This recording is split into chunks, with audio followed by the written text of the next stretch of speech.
Здравейте, здравейте! Днешното видео е по зрителско искане. То е предназначено за по-начинаещи мотористи, но и напредналите могат да гледат. Така ще ми напишат любезен коментар, ако нещо съм сбъркал накрая. Важно е да представим правилната информация. Като видях това искане, си викам, леле, тази тема ще бъде много кратка. Какво толкова да говорим? Те са ясни нещата. Но после се замислих и щом има питане, значи има нещо неясно. Реших, че мога да я доразвия и да ви кажа това-онова. Сега излизаме извън града да намерим някое хубаво местенце. А ето това също е баирче. Може би човек, който ми написа коментара, има предвид точно такива ситуации. Светофар, баир, как да тръгнем сравнително бързо, така че он е отзад да ни подпре. Я да видим BMW. Ще изясним нещата. Не се притеснявайте. Сега ще намеря хубаво местенце, тихо и спокойно. До след малко.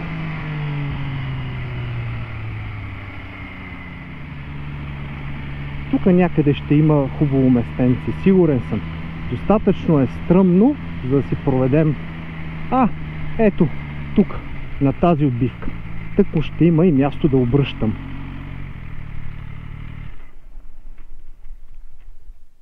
Сега да сложим стативчето.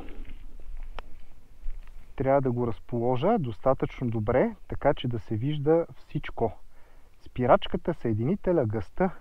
Мисля, че така е добре. Запис.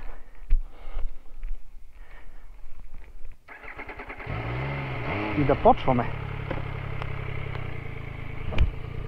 Преди да се научим как да тръгваме на баир, трябва да се научим как да спираме правилно.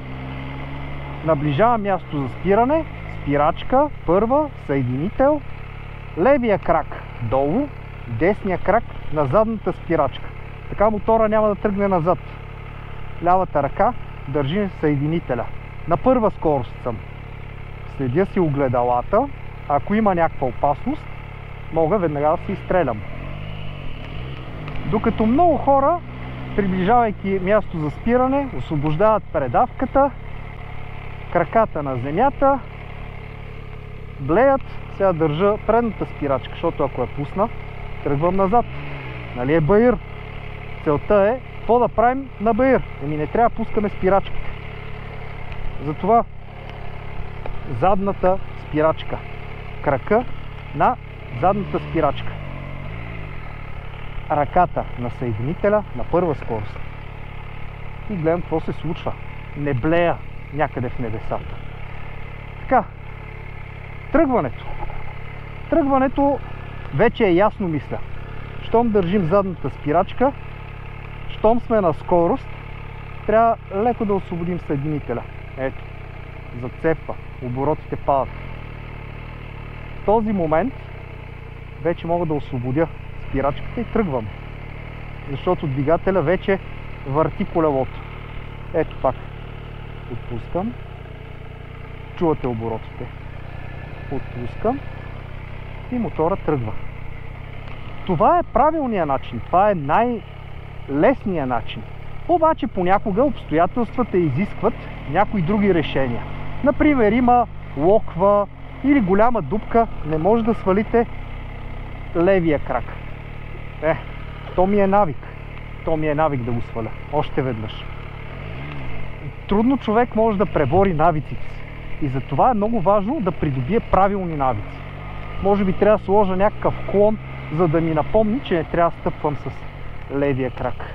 Айде сега още веднъж. Така. Приближавам. Има дупка там. Не мога да... Ето. Десния крак и го накланям в тази посока.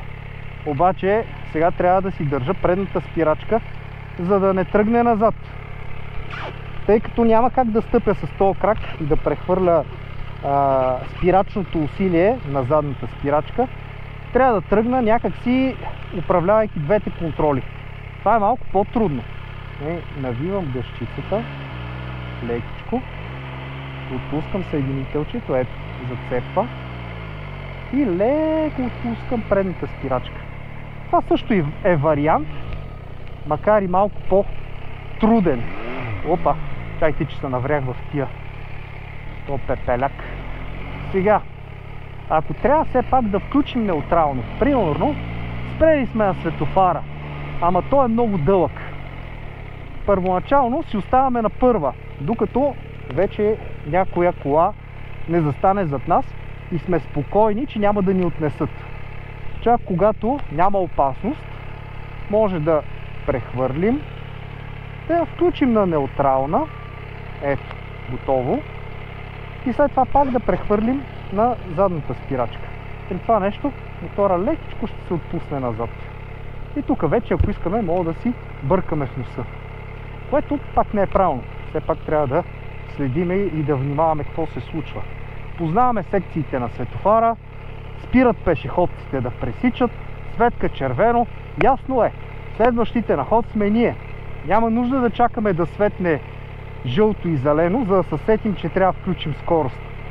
Още когато видим, че за пешеходците светва червено, хващаме предната спирачка, сваляме десния крак, с левия включваме на първа. След това пак трябва да прехвърлим мотора, за да си хванем задната. Готови сме за тръгване. Разбира се, можеше и по трудния начин, нали, с предната да тръгнем, но е по-лесно като си държите задната спирачка, защото тук работите само с гъста, а не с две неща едновременно. И така, потегляме. Сега един друг аспект на баирите и моторите. Как се паркират? Значи, ясна работата, харесали сме си местенци и спираме. Най-добрият вариант е да го спрете нагоре. Защото, като отворите стъпенката и мотора тръгне назад поради някаква причина, стъпенката си остава отворена. Дори и леко да се е позатворила, хоп, и остава отворена. Разбира се, мотора трябва да е на скорост. Това е излишно да го споменавам, за да не тръгне иначе. Не може да разчитате стъпенката да го задържи. Докато ако спрете в обратната посока, сега да завъртим, да видим какво ще се получи. Спираме, паркираме, отваряме стъпенката. Обаче, ако има тук нещо да я подпре и мотора тръгне напред, хоп, пада. Така че спирането напред не е удачно. Допълнителен аргумент е, ако някой паркира пред вас и така по-плътничко.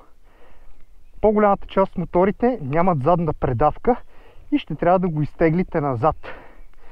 Бруталето е лекичко, обаче късмет, ако имате някой тежък чопър, като например дядо Шадо. Тогава трябва да хванете и да напрегнете всичките си мускули да го изтеглите назад. Абе и това не е толкова лесно. Затова спира се с муцуната нагоре. Това е. Кажете, има ли нещо неясно за обяснение? Или може да счетеме, че това е поредното успешно обучително видео, колкото и да е проста тематиката. Сега ви казвам чао и до нови срещи!